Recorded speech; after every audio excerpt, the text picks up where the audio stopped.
Hola, ¿qué tal amigas y amigos? Una vez más nos sentimos muy contentos y complacidos de estar con ustedes compartiendo y estudiando otro capítulo más de este fascinante libro, El deseo de todas las gentes, un libro maravilloso en el cual sabemos que ha sido de bendición tanto para ustedes como para nosotros. Al estudiarlo, al volverlo a leer, a recordar estas hermosas palabras y lo poderoso del mensaje, lo poderoso que ha sido entender cómo ha sido esta parte primera de la vida de Jesús y su poderoso ministerio a través de esta tierra. Así que hoy no se queda atrás, hoy tenemos un capítulo muy especial y también tenemos un invitado muy especial, Josías. Así es, queridos amigos y amigas, estamos contentos de estar, que ustedes estén con nosotros y de nosotros estar con ustedes. Teníamos la intención de hacerlo por YouTube, lo estuvimos anunciando, pero hay algunos detalles técnicos que todavía tenemos que cubrir. Esperamos que la transmisión aquí en Instagram pueda estar sólida todo el tiempo.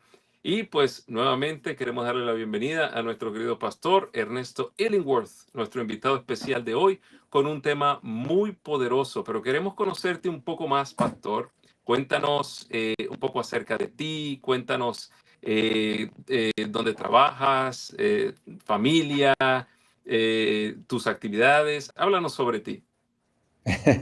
Un poquito en resumen, ¿verdad? Bueno, muchas gracias muchachos por la invitación y Dios les siga bendiciendo este ministerio. Sí, yo soy pastor de la Iglesia Adventista del Séptimo Día acá en Texas y tenemos ya 2 años, bueno, tenemos 8 años aquí en esta conferencia, pero tengo 2 años y medio laborando en esta área cerca de San Antonio y estoy casado. Tengo dos niñas, una de 12 y 13 años, perdón, 13 y 14. Y, eh, y pues contento de compartir el Evangelio a donde Dios nos da la oportunidad. Poderoso, poderoso, qué bueno. ¿Alguna experiencia que nos quieras contar recientemente de algo que has tenido en tu feligresía, algún gozo que quieras compartir? Sí, siempre hay muchos milagros, tú sabes, en el ministerio, siempre hay muchas cosas poderosas que podemos contar. Justo hace algunos días tuvimos una campaña evangelística que duró todo un mes y, y gracias a Dios tuvimos, yo creo que una de las, ¿cómo se puede decir? Hace mucho que no se veía ese ambiente en la iglesia, especialmente cuando llegaron los bautismos, pero hubo un bautismo, yo pienso, tal vez más que especial, porque este bautismo era de o es de un hombre que nunca había escuchado nada de la iglesia. De hecho, para él la iglesia no significaba algo interesante, pero aceptó la invitación de un hermano, simplemente él decía, para que ya me dejara de molestar. Y dice que desde el primer día él no pudo contener la emoción, pues, porque dice que él no tenía idea de que la Biblia hablaba de estas cosas poderosas, ¿no? Y él, creo, si no estoy mal, él fue el único que asistió a cada una o sea, hubo más gente que asistió, pero él fue el único que asistió a todas la campaña y tuvimos la oportunidad de bautizarlo. Él tiene un testimonio poderoso, ¿no? De cómo él anduvo, ustedes saben, drogas, alcohol, cárcel y muchas cosas más, pero el Señor lo trajo y pues ahora él es un miembro de nuestra iglesia también. Gloria a Dios, qué poderoso ministerio, lo que hace el Evangelio en la vida de las personas, lo que ha hecho el Evangelio con nosotros, con Exacto. cada uno de nosotros, y estoy seguro que tenemos grandes testimonios también de nuestros amigos que están en estos momentos sintonizando a través de las diferentes plataformas, a las cuales les mandamos un saludo también muy especial. Pastor, hoy vamos a hablar de un capítulo también poderoso, el capítulo número 13. Y me encanta porque es un capítulo de victoria, un Amén. capítulo de victoria. Y Ujú. pues nos enseña un poco acerca de cómo nosotros podemos obtener la victoria en Jesús. Pastor, ¿qué te parece si tenemos una oración para iniciar con el Claro. estudio de esta tarde? Adelante, vamos a orar. Bendito Padre, gracias Señor, una vez más por tu bondad, por tus muchas bendiciones que derramas sobre cada uno de nosotros. Padre Santo, estamos delante de aquí, de ti, para pedir de tu dirección, de que tu Espíritu Santo, Señor, pueda mostrarnos cosas nuevas, cosas que no conocíamos, Señor, pero que reflejen ese carácter hermoso de tu Hijo Cristo Jesús. Así que, Padre, lo dejamos en tus manos, pidiendo que seas tú quien nos guíe y que nos ayude a conocerte más. En el nombre de Jesús te lo pedimos. Amén. Amén. Amén. Muy bien, vamos entonces a entrar en materia. Este es un capítulo corto, pero extremadamente poderoso, que nos habla acerca de la victoria que tuvo el Señor Jesucristo luego de pasar por este proceso de la tentación. ¿Cuál es el contexto? ¿Qué es lo que venía pasando antes, justo antes de llegar a este punto, pastor? Háblenos un poquito de esto. Bueno, sí, como tú lo dijiste, el capítulo 12 ya nos habla precisamente, el título del capítulo era La tentación, ¿no? Y este capítulo se titula La victoria, ¿no? O sea, la continuación de la tentación en el desierto que Satanás hizo a Jesús. Algo que me llamó también mucho la atención, fíjate, ahorita que lo mencionas, es que si por ejemplo tú lees ese libro que se llama Patriarcas y Profetas, que es el libro que nos habla desde el principio, ¿no? De la creación, el capítulo que nos habla de la tentación de Adán y Eva se llama La tentación y la caída. Y ahora estos capítulos, el capítulo 12 y 13, son como la antítesis, ¿no? Son como la contraposición, lo opuesto, porque este se llama La tentación y la victoria. Es decir, que Amén. ahí donde Adán y Eva fallaron, ahí es donde Cristo mismo obtuvo esa victoria. Y ese es el esquema, ¿no? Ese es el frame, el marco donde se nos presenta pues la historia del capítulo 13. Bueno, y no solamente, pues, él obtiene la victoria, que es grandioso, pero también nos da ejemplo y nos Amén. muestra el camino. Yo creo que alguien me habló un poquito hablando acerca del santuario. Vi una imagen muy hermosa. Es como Jesús descendiendo de los cielos, tomándonos de la mano, como un niño pequeño, y guiándonos de la mano y Mm. llevándonos de regreso a casa. Y ese es lo que hizo Jesús. Precisamente en este capítulo nos mostró que es posible vencer al tentador en el nombre de Cristo Jesús. Y yo siempre Pastor, he dicho, perdón, sí, sí, adelante. no, o sea, iba a decir que siempre yo he dicho que el evangelio es precisamente un evangelio de victoria, ¿no? Porque hay evangelios de muchos tipos, ¿no? Pero yo he llegado a la conclusión, la firme convicción de que lo que leemos en el evangelio es precisamente un evangelio de restauración. Si el evangelio no tiene poder para restaurar, para transformar y para darnos victoria, entonces ese evangelio no tiene absolutamente nada de importante, yo diría, ¿no? No es un evangelio correcto, pues. Así Sí, es. es una operación poderosa de rescate. A mí Amén. me impacta cómo empieza el capítulo y dice allí que el enemigo cita la palabra de Dios. Y Ujú. entonces dice, si eres hijo de Dios, échate abajo, que escrito está, a sus ángeles mandará por ti y te alzarán en las manos para que nunca tropieces con tu pie en piedra. Nosotros lo encontramos en el Salmo 91, estas palabras. Ahora, pastor, ¿cómo nosotros podemos discernir cuando se usa la palabra de Dios con el propósito que Dios tiene y cuando se usa con un propósito como el tentador? Sí, yo creo que esa pregunta es muy importante porque el enemigo definitivamente es un enemigo astuto. Es un ángel caído, pero es un ángel que aún tiene las cualidades y la inteligencia que Dios mismo le dio, ¿no? Entonces él conoce la Biblia muy bien. La manera que nosotros podemos discernir, ¿no? Entre un evangelio correcto y un evangelio incorrecto, bueno, muchas veces tiene que ver con el contexto en el que se utiliza la palabra de Dios, ¿no? Sabemos que específicamente en el versículo que Satanás utilizó él dejó una parte del versículo a un Mm, lado. Es decir, que ujú, solamente utilizó la parte del texto que a él le convenía para tratar de engañar, ¿no? Y dejó de un lado el contexto completo. Y ahí mismo el capítulo nos dice que el ujú, contexto precisamente era de que Dios iba a cuidarlo en todos los caminos que él le diera, ¿no? ujú. Y es precisamente allí donde muchos de nosotros a veces caemos en el error, porque hay muchas voces que nos hablan del Evangelio, pero la Biblia claramente nos enseña que todo debe estar conforme a la ley y al testimonio, ¿no? Y el contexto de ese texto es muy claro. Muy bien, pastor. A mí me gusta ver cómo eh, tiene que ver en relación con, bueno, es que si andas en el camino de Dios, por supuesto, se cumple su promesa. Pero si te aventuras en el terreno del enemigo, no hay algo seguro allí.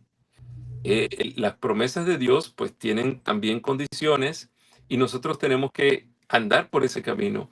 Ahora, la insinuación que le dio el enemigo, y quiero hacer un poquito de énfasis ahí, pastor, que nos hable un poco. Si eres hijo de Dios, si eres el hijo de Dios, ¿cuántos de nosotros a veces eh, se nos confunde o se nos toma quizá se nos menosprecia de alguna manera? Y tenemos salta en nosotros el decir, no, no, no, espérate, ¿acaso saben quién soy yo? Mm, Pero Jesús, siendo Dios, no estimó, no vio la necesidad de decir, teniendo todo a su disposición para saben quién soy yo, ya les voy a demostrar. No mm. cayó en esa tentación del enemigo, sino que pudo discernir esto viene del enemigo. Háblenos un poquito acerca de eso. ¿Cómo a veces nuestro orgullo nos puede traicionar? Sí, yo creo que esa es la trampa más grande del enemigo, el tratar de remover de nosotros nuestra identidad, ¿no? Jesús venía y el capítulo 12, pues que evidentemente ya lo dijimos, es el contexto completo, ¿no? Venía de ser bautizado y de escuchar la voz del cielo que decía, este es mi Hijo amado, en quien me complazco. Es decir, que Cristo tenía muy claro que la identidad, su identidad estaba basada en lo que Dios había dicho. Es decir, que la identidad de Cristo está basada en la palabra de Dios, no en lo que otra persona puede decir. Eso ya estaba en la mente de Jesús. Yo soy el Hijo de Dios. Eso no lo digo yo, eso lo dice Dios mismo. Eso está en su palabra, ¿no? Y entonces creo yo que la identidad que nosotros tenemos como cristianos también tiene que estar basada en su palabra, ¿no? Para que cuando nosotros nos enfrentemos al mundo y escuchamos otra vez estas voces que tratan, especialmente yo digo en estos tiempos, ¿no? Que precisamente tratan de atacar la identidad, ¿no? No solamente la identidad del cristiano, pero también la misma identidad fisiológica del ser humano, ¿no? Ahora se confunde quién es hombre, quién es mujer, y toda esa identidad nos ha sido dada por Dios. El que nació hombre, el que nació mujer, y la identidad más grande que nos ha dado la palabra de Dios es que somos hijos de Dios, ¿no? Ahí es donde nosotros debemos utilizar precisamente su palabra como fundamento para determinar cuál es nuestra identidad. Definitivamente. Ahora, pastor, vámonos un poquito a los comienzos. Lo discutimos un poquito la semana pasada, pero quisiéramos escuchar su opinión en esta ocasión. ¿Por qué cree usted que el Espíritu Santo condujo a Jesús al desierto inmediatamente después del bautismo? ¿Qué tenía preparado para Jesús en ese momento? Sí, es interesante eso, ¿no? Mucha gente quisiera tratar de pensar de que esa traducción de la Biblia a lo mejor debía ser puesta de una manera diferente. Es que como que Dios te lleva al lugar de la tentación, ¿no? Pero el capítulo es muy hermoso porque explica precisamente que Dios en su sabiduría, Él reconoce que en la prueba hay también crecimiento espiritual. Y bueno, el conflicto de los siglos es lo que encierra todo esto que estamos viendo en el desierto, ¿no? Jesús entendía que el ir al desierto era necesario también, porque él comprendía que él debía obtener la victoria donde el ser humano había fallado. Así que eso está todo dentro del plan de Dios. Y yo creo que eso es lo bonito, ¿no? Que Jesús comprendió que esto estaba dentro del plan de Dios. Y aunque no fue fácil, aunque evidentemente fue una lucha dura, ¿no? La Biblia dice que fue justo después de los 40 días, cuando Jesús estaba hambriento, cuando Jesús estaba cansado, que Satanás entró con sus tentaciones, ¿no? Y lo que yo ha aprendido aquí también es que Satanás precisamente espera para ese momento, ¿no? Donde uno está débil. Pero para contestar directamente la pregunta es que es bueno saber que aún en los momentos de prueba, en los momentos de angustia, Dios permite estas cosas para nuestro propio beneficio. Ahí hay bendición, pues. Dios utiliza esto como una escuela en la que se prepara nuestro carácter y en la que deberíamos, como dice Pedro, no es fácil, pero dice, no debería ser cosa extraña que pasemos por estas cosas, ¿no? Ahí se habla, no deberíamos desanimarnos cuando nos asalta la tentación. Dice, y ahí explica, porque el Espíritu llevó a Jesús al desierto para someterlo a esa prueba. Interesante.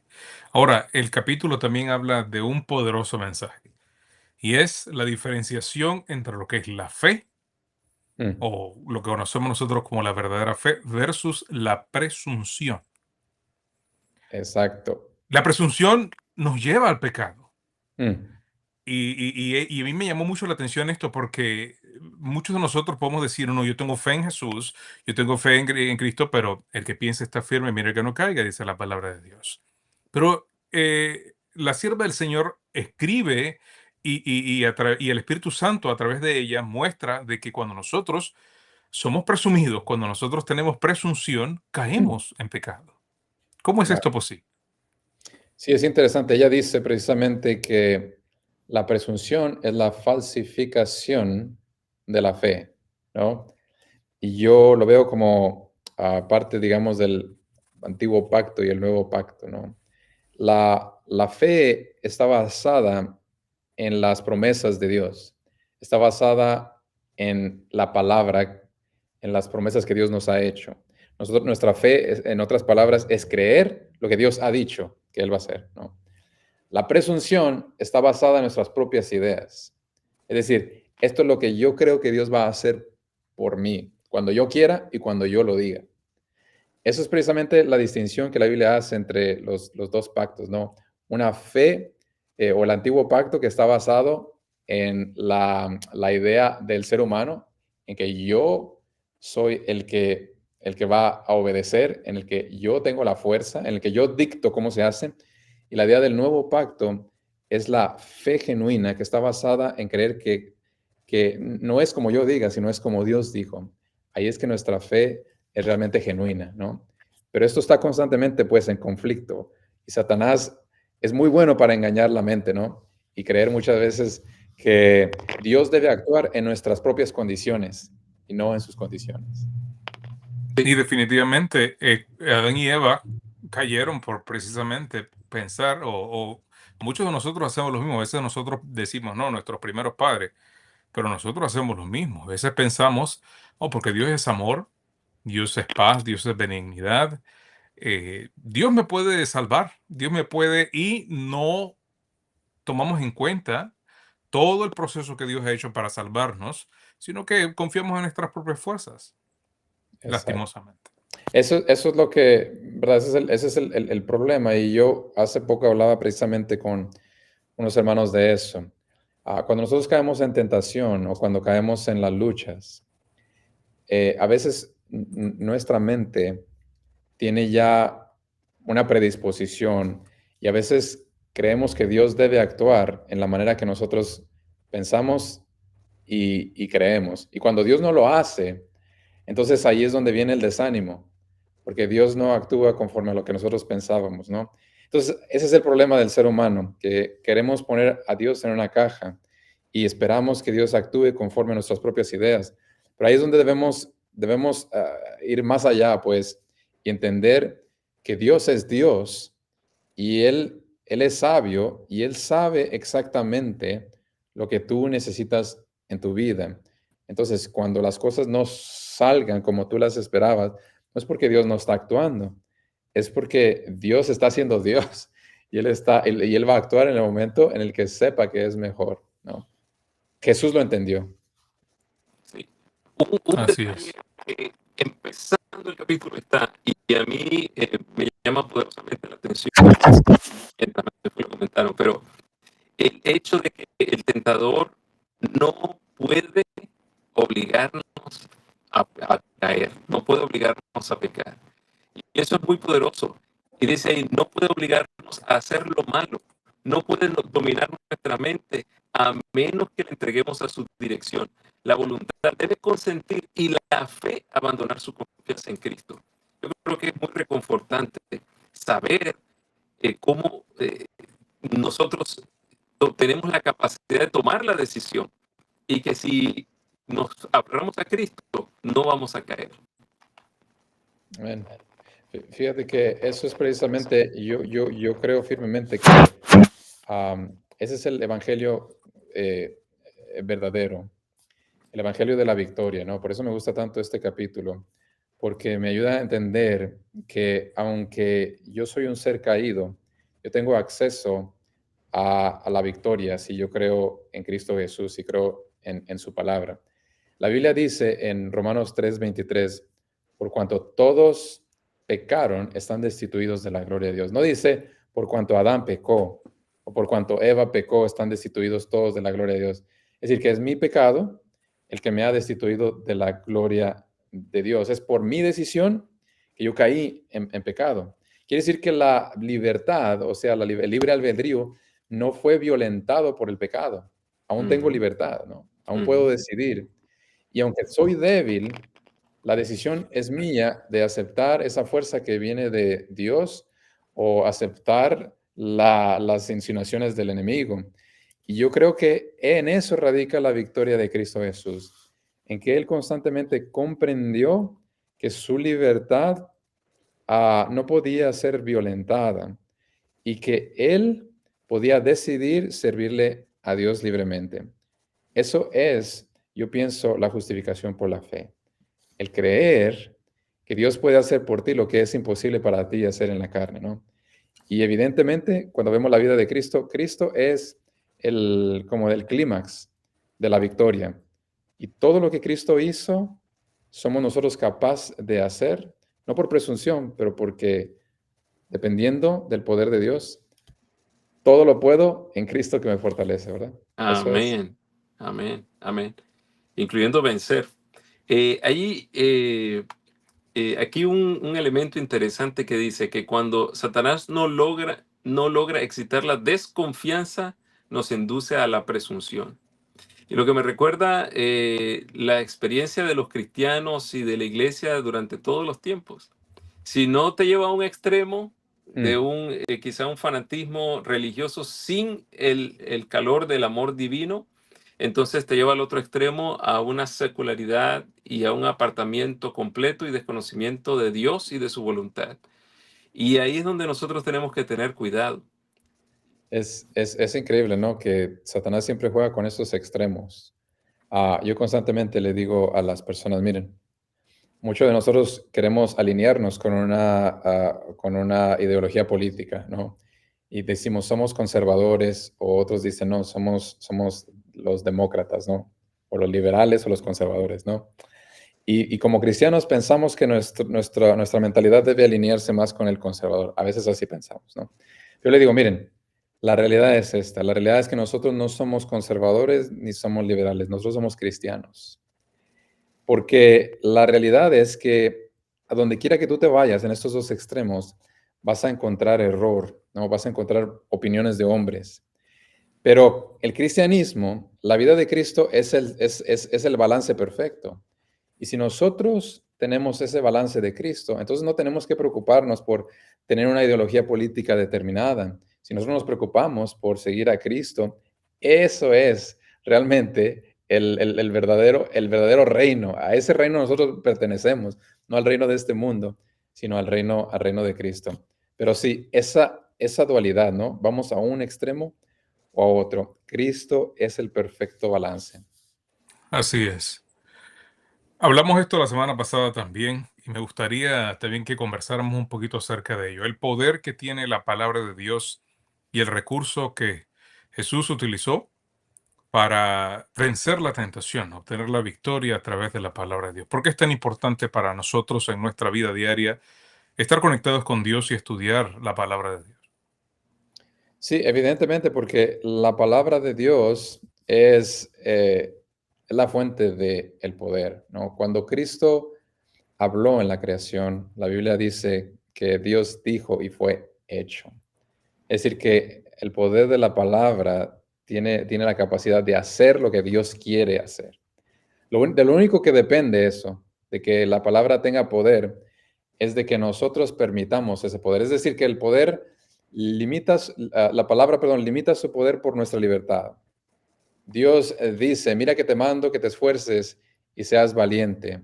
Dios manda a que nosotros tengamos victoria. Dios manda a que nosotros venzamos las tentaciones. Dios lo manda, Dios lo decreta.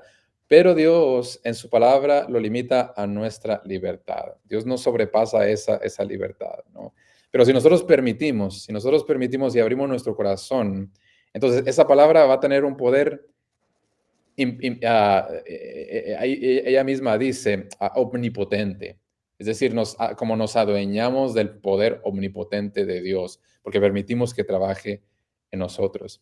Así que cuando nosotros leamos la palabra y la creemos, ese poder es nuestro también. Y el poder que Dios quiere que tengamos es el poder de reflejar su carácter a todo el universo. Para eso creó la tierra, para que fuera un perfecto reflejo de esa luz que Él tiene, ¿no? Aquí yo quiero conectar algunas ideas para ver si me sale la conexión. Porque el capítulo nos habla acerca de que Dios guardará a los que anden en la senda de la obediencia. O sea, es muy importante buscar el camino de la obediencia a Dios. Y entonces nos da unas herramientas, velad y orad. Y dice, la meditación y la oración nos impedirán precipitarnos sin orden alguna al peligro y nos ahorraremos derrota. Y sigue más adelante que dice, fiel es Dios que no nos dejará ser tentados más de lo que podáis llevar, sino que también dará la salida. Así que Dios dice aquí en el camino de la obediencia, tienes la oración y la meditación y tienes una salida que te voy a dar para que la tentación no se apodere de ti y te consuma y te lleve a caer, sino que yo soy fiel y te doy la salida. Háblenos un poquito más de eso, pastor. Sí, yo creo que, como dices tú, todos esos elementos del cristianismo, del camino verdadero, son necesarios para que nosotros podamos resistir, ¿no? La oración es esa puerta que abre nuestro corazón para que el poder de Dios pueda entrar en nosotros y nos capacite para ser obedientes a su palabra, ¿no? Porque hay mucha gente que desea ser bueno, desea hacer el bien, pero no sabe cómo y al final trata en su propia fuerza y termina cayendo. Pero la oración es ese puente, ¿no? Eso que nos permite conectarnos con la divinidad. Y cuando esa palabra toma control, o más bien tomamos control de esa palabra, permitimos esa palabra que entre en nuestro corazón, entonces no va a haber tentación que no seamos capaces de vencer. Yo siempre le digo a la gente, y no, ojalá que no me esté desviando un poquito del tema, pero los 10 mandamientos, por ejemplo, ¿verdad? Que son la palabra de Dios. Es como la palabra de Dios en resumen. Hay dos maneras de verlo. Uno, que los mandamientos son cosas que nosotros tenemos que hacer. La otra es que los mandamientos son promesas de Dios para nosotros, ¿no? Y ahí radica toda la diferencia. Son los mismos mandamientos, es la misma palabra. La diferencia está como nosotros la percibimos. Otra vez, viejo pacto, el nuevo pacto. La idea de que esos mandamientos somos nosotros los que tenemos que obedecerlos en nuestra propia fuerza. Antiguo pacto. El nuevo pacto, esos mandamientos, Dios los hace en mí. Es decir, Dios me da la fuerza para que sea Él que en mí permite que yo sea obediente a esos mandamientos. ¿Y cómo se logra eso? Pues a través de la oración, ¿no? Es la oración la que permite que Dios nos utilice y podamos ser obedientes y fieles a su palabra en todo. Gloria a Dios. Sí, no hay límite. Amén. Gloria a Dios. Ahora llegamos a un punto donde el enemigo ha sido desenmascarado. Y ahora se revela quién realmente es él.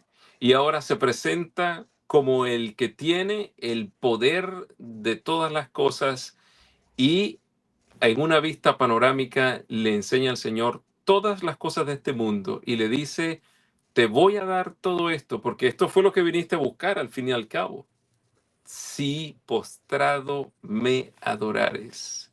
Háblenos un poquito acerca de la tentación de las ganancias terrenales de forma rápida, de forma fácil, de forma sin esfuerzo o cediendo a esas pequeñas cositas que van dañando nuestro carácter.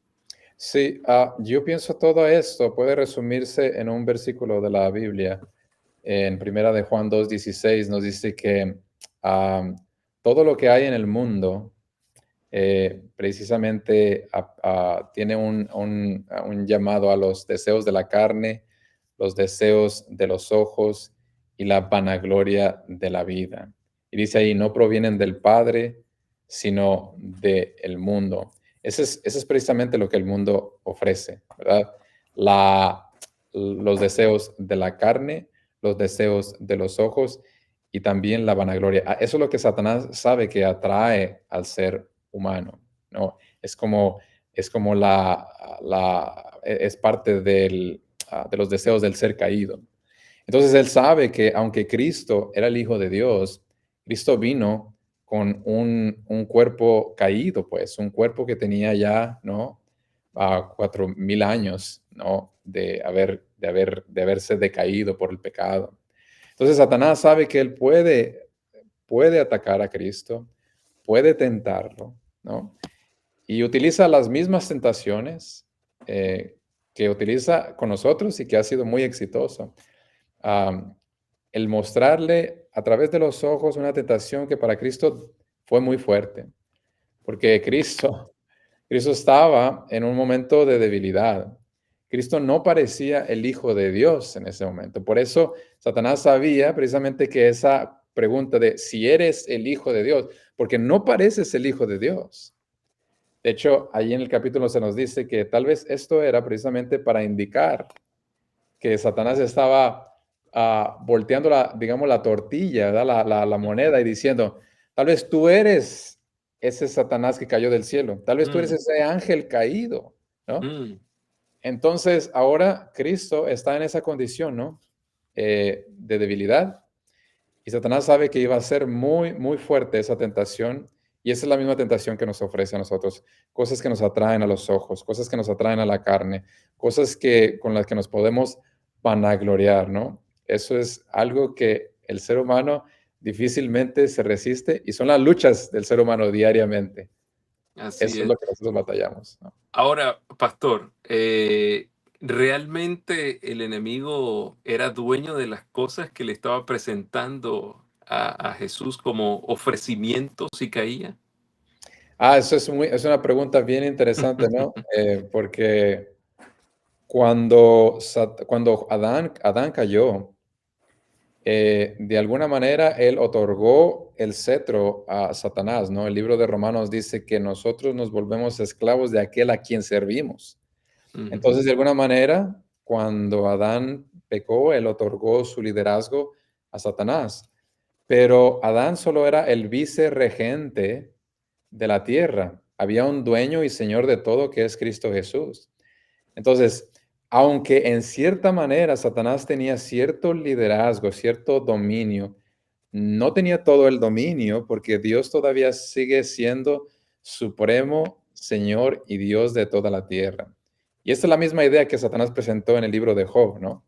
Cuando Dios le preguntó, ¿y de dónde vienes tú? Satanás dijo, vengo de rodear la tierra, de ir para adelante y para atrás, como diciendo, ese es mi territorio, yo lo domino. Pero Dios dijo, no, mira, no todos están bajo tu dominio. Hay uno que es obediente a los mandamientos de Dios. Su nombre es Job. Y yo creo que es precisamente lo que vemos aquí, ¿no? Que Satanás trata de aparentar que la tierra es suya, que él tiene dominio. Pero precisamente en la victoria de Cristo, él demuestra que Satanás no tiene completo dominio, que aún hay un poder más grande que es capaz de sobrepasarlos y darnos victoria. Eso quiere decir que nuestro Dios está por encima del dominio que tiene Satanás. Es muy Eh, interesante esto. Qué interesante. Ahora, todo se resume, Pastor Josías, a la adoración.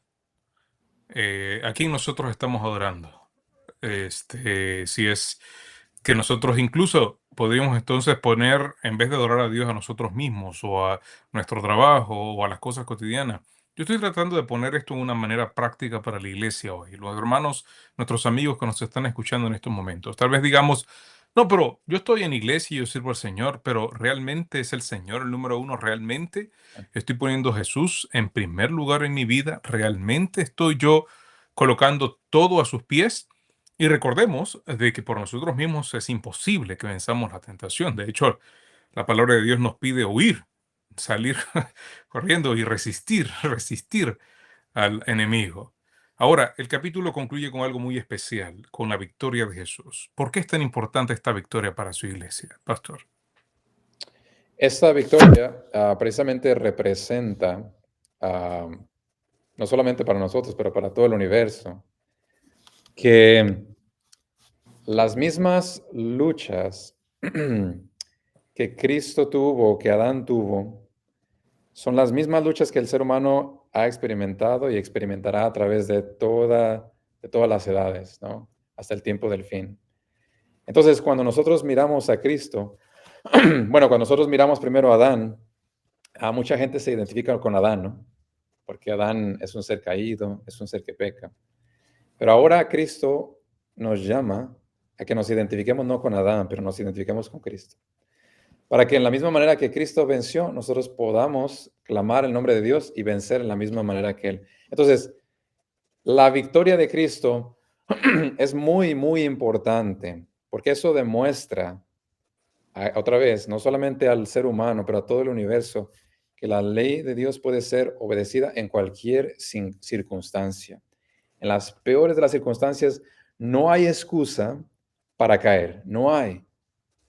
La única excusa es el movernos de la presencia de Dios. Eso evidentemente nos va a debilitar.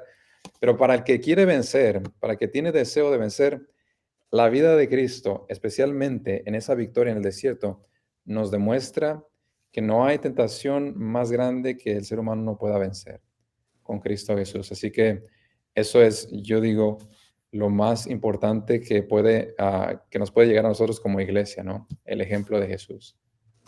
yo quería hablar un poquito, haciendo un poquito para atrás el tema que veníamos conversando de que Dios es el dueño de todas las cosas. Y lo que sucede es que el enemigo a veces agarra los dones de Dios, los tuerce todos, los convierte en algo negativo, algo que es tan bonito, bueno, positivo, lo pone como algo negativo y después se lo ofrece al ser humano y le dice, mira lo que te doy si te pones de mi lado.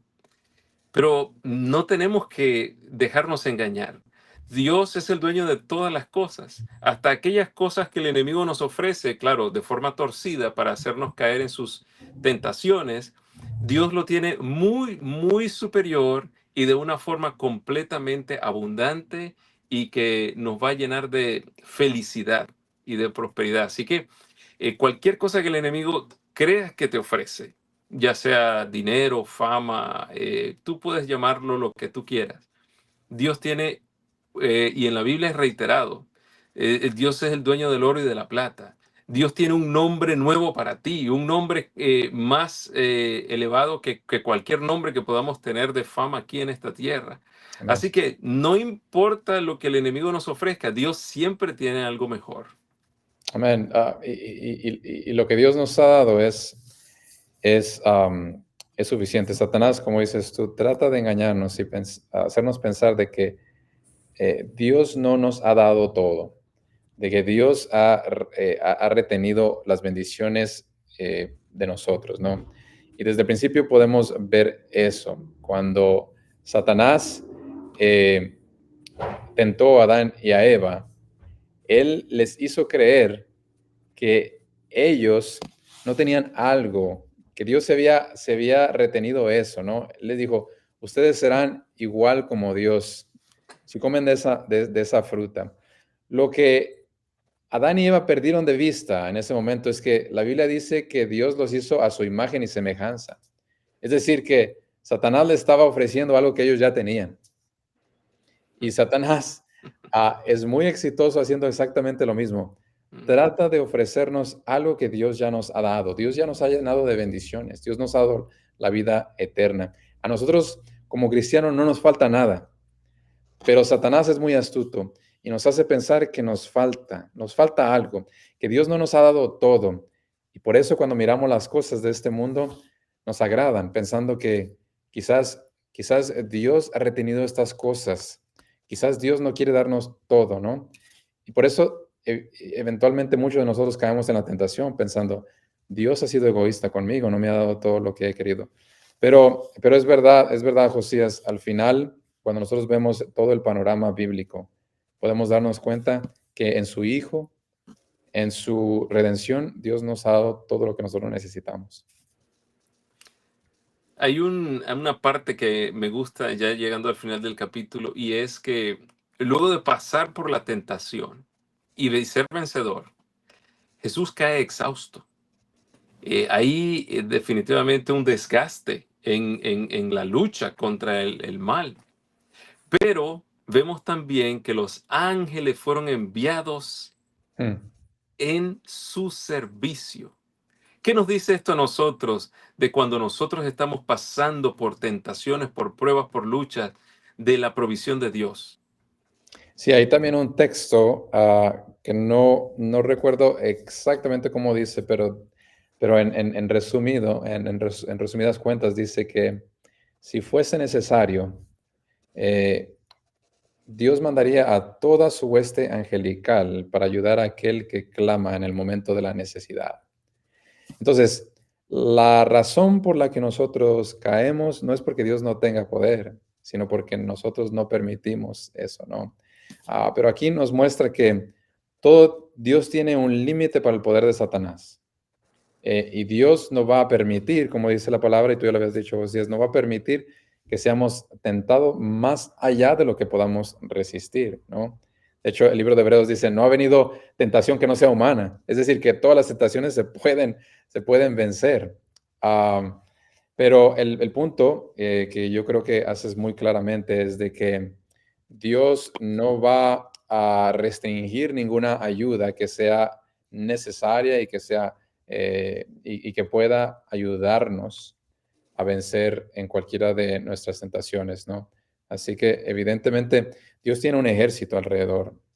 Dios puede hacer lo que Él quiera porque Él es Dios, ¿no? Pero obviamente Él está enseñándonos a través de estos tribulaciones, la paciencia, el amor, la constancia, ¿no? La fidelidad, porque esto es parte de nuestra restauración. Otra vez, el plan de la salvación es eso, es una restauración del ser humano. Pero en el momento en el que las fuerzas se van, en que estamos débiles, Dios también tiene ahí consuelo, tiene paz, tiene a sus ángeles listos para ministrar. Así es, así es. Muy bien, yo quiero ya, porque ya estamos ya en la parte final, cerrar con este pensamiento de que solamente cuando lleguemos a la patria celestial y podamos estemos redimidos y delante del trono de Dios, empezaremos a entender todo el sacrificio que hizo Jesús por nuestra salvación. Y dice ahí que arrojaremos nuestras coronas a sus pies y diremos, digno es el Cordero que ha sido inmolado de recibir el poder, la riqueza y la sabiduría y la fortaleza y la honra y la gloria y la bendición. ¿Qué papel juega, ya para cerrar, el exaltar el nombre de Jesús y el darle la honra y la gloria en nuestra lucha contra la tentación? Amén. Recordemos que el honor de Dios está en juego, ¿no? los argumentos satánicos han sido puestos delante del universo y Dios quiere demostrar delante de todo el universo que Él es un Dios justo, es un Dios bueno y que Él siempre ha tenido las mejores intenciones para todos. La vida de Cristo es el mayor ejemplo, pero aún a través de las edades, Dios demuestra a través de sus hijos los principios de ese reino. Así que, de alguna manera, a través de cada uno de nosotros, Dios nos ha dado ese privilegio de vindicar ese nombre, ¿no? De honrarlo, de darle el lugar que Él merece. Y es a través de nuestras vidas que nosotros podemos glorificar el nombre de Dios. De hecho, Él dice así, yo me santificaré en ellos. Es decir, que cuando nosotros vivimos conforme a su voluntad, nosotros somos esa luz que el mundo puede ver y puede glorificar el nombre de Dios. Así que hay una parte muy grande que obviamente es Cristo mismo trabajando en nosotros, pero nosotros tenemos el privilegio de ser esos portavoces, esos, ¿cómo se puede decir? Esos portaluz a todo el universo. Amén. Muchas gracias, pastor. Qué bendición sus palabras. Nos sentimos contentos de que nos hayan acompañado. A todos nuestros amigos que estaban en sintonía, que han estado comentando, gracias por eso. Y pues, ya para finalizar, pastor, quisiera tener unas últimas palabras y una oración para concluir. Sí, pues una vez, muchas gracias y simplemente recordar lo que este capítulo creo yo ha tenido como propósito es mostrarnos que así como Cristo venció, nosotros también podemos ser vencedores en esta lucha del conflicto. Y no hay cosa más grande, más importante en la mente de Dios que hacernos vencedores, que transformarnos en su carácter. Así que así lo dejaría porque creo yo que ese es el centro del Evangelio. El deseo que Dios tiene para nosotros es el mismo deseo que tuvo desde el principio, de regresarnos a ese momento en que el ser humano reflejaba su imagen y semejanza. Amén. Amén. Pastor, gracias por haber estado con nosotros. Gracias a todos los que están en nuestra sintonía. Nos puedes despedir con una oración. Claro que sí. Vamos a orar. Bendito Padre, muchas gracias, Señor, por darnos la oportunidad y el tiempo de estudiar tu palabra. Gracias, Señor, por darnos luz a través de estos capítulos del libro El deseado de todas las gentes. Padre, permítenos continuar nuestro crecimiento a medida, Padre, que podamos ver tu carácter. Permítenos, Señor, conocerte más profundamente para que nuestras vidas puedan ser transformadas a tu imagen y semejanza. Señor, oro por todos los que han estado presentes en este momento, por los que quizás verán esta programación en el futuro, pero aún, Padre, por aquellos que están en esa lucha, aquellos que estamos en medio de este conflicto, Padre. Pido que tú, Señor, puedas entrar en nuestro corazón y que así como tú oraste delante del Padre, que podamos ser uno contigo, así como tú eres uno con el Padre. Señor, dejamos nuestras vidas delante de ti y pedimos esta bendición en el nombre santo de Cristo Jesús. Amén. Amén. Muchas gracias, Pastor. Gracias a todos los que estuvieron en nuestra sintonía y nos vemos en una próxima ocasión. Recuerden, la próxima vez que nos encontremos vamos a estar hablando acerca del capítulo 14. Hemos hallado al Mesías. Hasta la próxima. Amén.